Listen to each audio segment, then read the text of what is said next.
কুবরা launch করার পরে আল্লাহ রাব্বুল আলামিন এই মুসলিম উম্মার এই দুরবস্থা কাটানোর জন্য ইমামুল মাহদিকে পাঠাবেন ইনশাআল্লাহ। এরপর শাম থেকে একটা বাহিনী তার সাথে যুদ্ধ করতে আসবে। আল্লাহ পাক তাদেরকে মক্কা মদিনার মাঝখানে বাইদা নামক জায়গায় ধসিয়ে দিন, ধসে যাবে, সব আসতে পারবে না।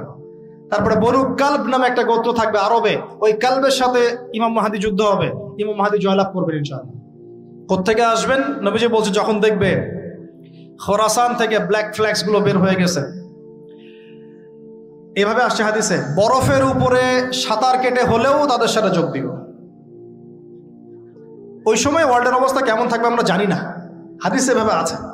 নবীজি বলেছেন খোরাসান থেকে যে মুজাহিদিনরা বের হবেন তাদেরকে কোনো বাহিনী পরাস্ত করতে পারবে না, এমনকি তারা জেরুজালেম পর্যন্ত পৌঁছে ওটাকে জয় করবে। হাদিসে আসছে, কিছু করার নেই। হাদিস সহিহ না জয়ীফ না জাল, ওলামায়ে কেরামকে জিজ্ঞেস করে নিন, এটা হাদিসে আছে, কিছু করার নেই। পৃথিবীর ভবিষ্যৎ লেখা হয়ে গেছে।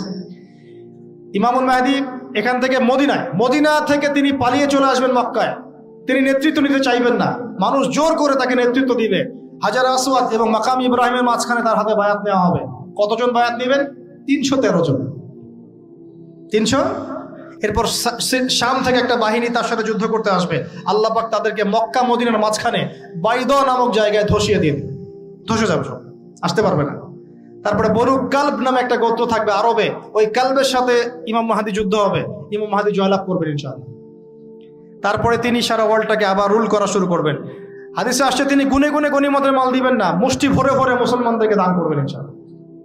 তারপরে বের হবে মাসিহুদ দাজ্জাল মানুষের রূপে, ওই যে 4টা জায়গার কথা বললাম, সে বের হবে ইত্যাদি ইত্যাদি।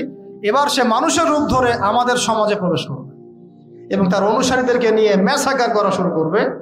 কিন্তু মুসলিমদের মধ্যে একটা বাহিনী শেষ পর্যন্ত তার সাথে যুদ্ধ করতে থাকবে, শেষ পর্যন্ত। লা তুকাতিলুনাল ইয়াহুদ, এমনকি গাছের পিছনে ওরা লুকালেও আল্লাহ নবী বলছেন যে গাছ পাথর কথা বলবে, আমার পিছনে আছে, এসো মেরে যাও। হতে হতে হতে হতে যখন মুসলিমরা একটু কোণঠাসা, আল্লাহ পাক পাঠাবেন আসমান থেকে ওই মাসিহকে, যে মাসিহকে তারা চিনতে পারেনি। আর ওরা যাকে মাসিহ মনে করছে, তাহলে এই মাসিহটা কে? এ মিথ্যা মাসিহুদ দাজ্জাল। কথা বুঝতে পারছেন? তাহলে সবচেয়ে বড় প্রতারণার শিকার কারা হচ্ছে? এই ইহুদিরাই। এই বিশ্বের সবচেয়ে বড় প্রতারণার শিকার তারাই হচ্ছে। মাসিহুদ দাজ্জাল ওদেরকেই প্রতারণা করছে।